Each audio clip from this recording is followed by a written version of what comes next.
All right, this is Miguel with a PRBR, the post-race beer review of the 2026 Derby Marathon, mini marathon.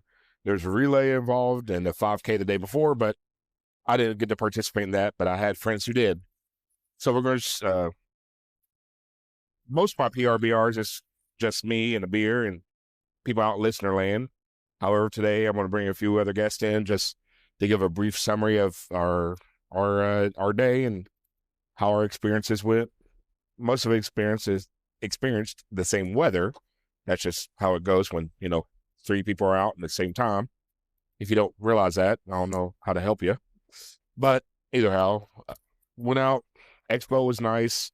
It was out at Freedom Hall, which is out by the Kentucky Expo Center, the Kentucky Fairgrounds.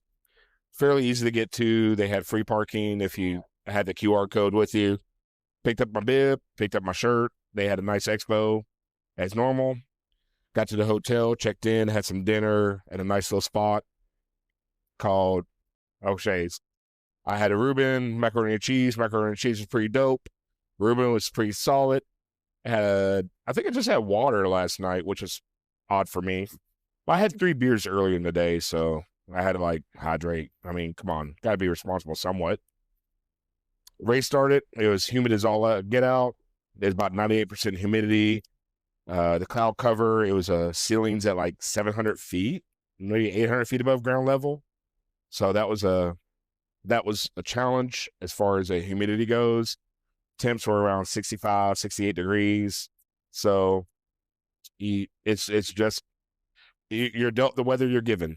So try to train as best you can and try to be prepared for whatever weather you have. That's why when the weather's not the best and it's time to go run outside, you just go ahead and run outside and just deal with the weather a little bit. That way, when it comes race day, you're not as unprepared. You're a little more familiar with the pain that you get to choose. Race started. There's a nice flat course, a fair amount of crowd support, fair amount of people on their front porch and such cheering us on, ringing bells and things like that. They had, DJs along the course. I didn't see the jazz band that I normally see. The jazz band was out there for the full. Where at? In front of high school. Oh, okay. So the jazz band was out there. It just wasn't where I normally see them, which is in St. James Art District. Went out there. Churchill Downs was what it was. Got to see some of the horses exercising. That's kind of cool. One of the ladies in my group, she didn't like horse racing, which is fine. If you don't like horse racing, that's up to you. I'm not saying you have to love it. You have to hate it. That's not what the race is all about. But I don't know. You got to see the horses exercise. I don't know.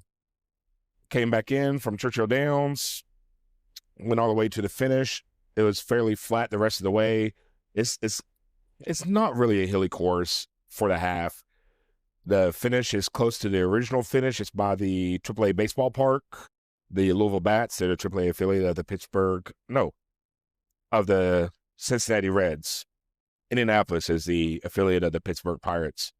Finished that. It was a nice medal. This year was a horseshoe with I think a horse on it. I hesitate because sometimes there's a Pegasus on it, and sometimes there's a horse on it. Pegasus don't actually exist. I don't know if y'all know that, but we still have the Pegasus Parade and other things like that around Louisville. Also around Louisville this year, they had these pink snails, which is part of a art exhibit. It's a 35-mile art exhibit that is bringing attention to Norton's Cancer Center. I didn't realize that until I Googled pink snails Louisville. So that was kind of cool to, I guess that's why they had these snails, is kind of to draw attention, make people want to Google it and find out what these snails were all about. Race finished. I came in with a nice time. I was happy with my time as a pacer. I was within my window that I should be in. They had chocolate milk. They had Nutri-Grain bars. They had pretzels, bananas, water. Your typical fare, but it was good. The post-race runners reunite area was a nice sized parking lot. It was fun. It was vendors there as well. They had Humana with pickle juice or whatever it's called in a cooler. They also had water as well from Humana. Beef So sticks. what's that? Beef sticks. Beef steak? Yes, they had beef sticks, which I've never really. I still haven't had them post race. I just got a few and like took them with me, and then after that, I went to gear check, put on my my recovery sandals, and walked back to the hotel. Seen a few friends along the way, cheered on a few runners, and that was my day. It's short, sweet summary. Jill, I got Jan. I don't know why I keep saying Jan and Dill, but I do for some reason. Because the beer review. Probably. Jill and Dan, they were in the Eugene Marathon episode, and they will be in a future episode or two or more. They're with me today, enjoying beverages of different varieties. Jill, how was your, because you were the one of us that ran the full. How was your experience? Well, it was a fun course. It was hot and humid though, so without that, everything would have been a lot better. Enjoyed the shade of Iroquois Park and Central Park. Lots of fun runners out there and lots of cheering fans once we got back into town. But yeah, fun time as normal. Nice. Dan? Yeah, no, it's the half is a great course because, like you said, there's not a lot of hills, pretty shady. Surprisingly, you get back into town, and downtown is the one place where there's not a ton of crowd support, which seems kind of odd, but that's the way that goes. And there was no jazz band, but I don't know if you had the wandering bagpiper. We saw him multiple times. I did not. Yeah, I did not. He was out there. He was solo bagpiper. He was right at the start. Oh, yes. At the start, I saw him. I didn't see him further on course, but I saw him at the start. He was, like you said, he was kind of popping up different places. Then we had the guy on the fat bike with the old school, wood cabinet speakers riding around. He was keeping it a good time. But yeah, I mean, it's a good course, good people. I mean, even though like horse racing is cool to go through a place like Churchill Downs because it's, just the history of the whole thing. I don't care about horse racing either, but it's cool to go through a place like that. It gives a race some character, which is important because, a lot of races you go, it's like this, another park or another downtown or whatever, when there's something that kind of makes it seem a little more special. That's always a nice thing to have. I think of the Indy Mini in Indianapolis. It's the Indianapolis 500 Festival Half Marathon. I don't know. It's a weird long name. But for the half, you run inside the Brickyard, which is where they run the Indy 500. And you do get a chance to, you run across the bricks, and if you want, you can kiss the bricks, which people do. Whether or not that's hygienic, I don't know. We lived through COVID, so take from that as you will. We got good antibiotics out there, so. Sun kills a lot of things, too. Yeah. Now, both of you, I didn't do the 5K the night before. If you do this race, there's a challenge medal for the 5K and the half or full. How was the 5K? Yeah, again, it was kind of cool because it's a little, I don't know, something special is the right term, but it's different because you do get to go across the bridge, across the river into Indiana and come back. It rained on us, which made it a little less enjoyable. But once again, being not just running a circle around a park or something makes it cool because you get to go up the little ramp and across the bridge.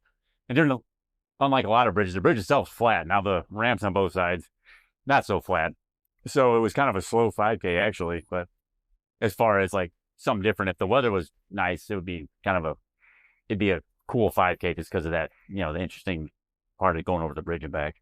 Okay. And there were some like vendors giving out freebies and stuff like that at the starting line and finish area. But we finished right before the downpour hit. The big issue that we found was that there were actually no porta potties at all at the start area, which was... That's wild. Yes, with 1,500 runners, no porta potties. What? However, it was right next to the Festiville thing going on. So, you know, if it was a normal night where it wasn't pouring down rain, it'd be kind of cool. You could kind of combine those two things where you could, you know, either go to the fair for a while, then hit the 5K, or do the 5K, then hang out at the fair and do all that. So, it was a cool setup. I think the weather just kind of made it, you know, how that goes. The weather kind of hampered as good as it could have been. I'm not sure the costs associated, but I do wish that because you start and finish near the Bat Stadium for the marathon, a half marathon, you start relatively close, and then you finish right beside it. And I would like to see the option that they had use of the concourse for the bathrooms there. However, there's probably some cost associated with it. It's prohibitive for whatever reason, but that would be nice for the half and full. Does the 5K, how close does that start from the stadium, for the Bat Stadium? Not very far. I'm not super familiar with the town, but basically where the finish line was for the marathon and half today, if you kept going towards the river, you go into the highway, it was right. You go on the highway, make a right turn, it was right there. Oh, okay. So, okay, that's really close. Right near Riverfront Drive or Riverside Drive, I guess. Oh, yeah. Riverfront Park. It was, right by the park. Whatever the Harbor Lawn is where it started. Yeah. I think it used to be called the Big Lawn, and then it got changed to Harbor Lawn. I don't know. The things, titles change over the years for whatever reason. So, but it was cool because you literally ran down that road and you hopped onto the sidewalk and did the big loop onto the bridge. So it was pretty protected. It seemed like it was a good course to set up because you're not closing a bunch of stuff down, especially that fair going on. A bunch of stuff was already closed down. So it made it a pretty easy meet. Okay. Well, that was our experience at the 2026 Derby Marathon and Mini Marathon. I really do promote it. I like this race. It's one of the few that I do repeat again and again and again and again. I've ran it ever since 2018, I believe. I ran the half in 18, full in 19, and then returned back to the half this year. It's a great race. It's a great way to cap off, it's a great way to cap off your spring training. I mean, there's other races that keep going on in May, so you don't have to necessarily stop. But I think it's a great race. So plan your adventure. By the way, I did not mention what beer I was drinking or where I'm drinking at. I'm at a rye brewery, which is in the Highlands area, which is where the marathon used to run in prior to 2019 and years prior. But however, the course has now changed. Hopefully one day we get to come back out to the Highlands because it's a beautiful area to run. So out here at the Rye Brewery, drinking the Imperial Stout, coming in a nice 12.5%. I put about 25 IBUs if I had to ballpark it. So enjoy your run, enjoy your day. Remember to like and subscribe, share with a friend, share with a co-pacer, share with a co-runner, share with a friend, share with an enemy, share with your mama, share with your daddy, share with your mother's, father's third uncle on the right-hand side. Just share. Don't forget to subscribe. If you forget to subscribe, you will show up on race day and realize that you have two different pairs of shoes on and you're going to be in for a really tough time. So remember, most of all, to run the race you're in, and forward is a pace. As an addendum, I would like to let everybody know if you want to listen to a full episode of the review for Kentucky Derby Marathon, Yvonne and I released an episode back in September of 25. So go back through your playlist, scroll back. September 25 is right before the B&O Buckley to Orton half marathon, PRBR, and just after, oddly enough, the Eugene Marathon, which has Dan and Jill as the guests for that episode reviewing Eugene. So once again, September 25, Kentucky Derby Marathon full review was released. Have a great day. Run the race you're in, and forward is a pace.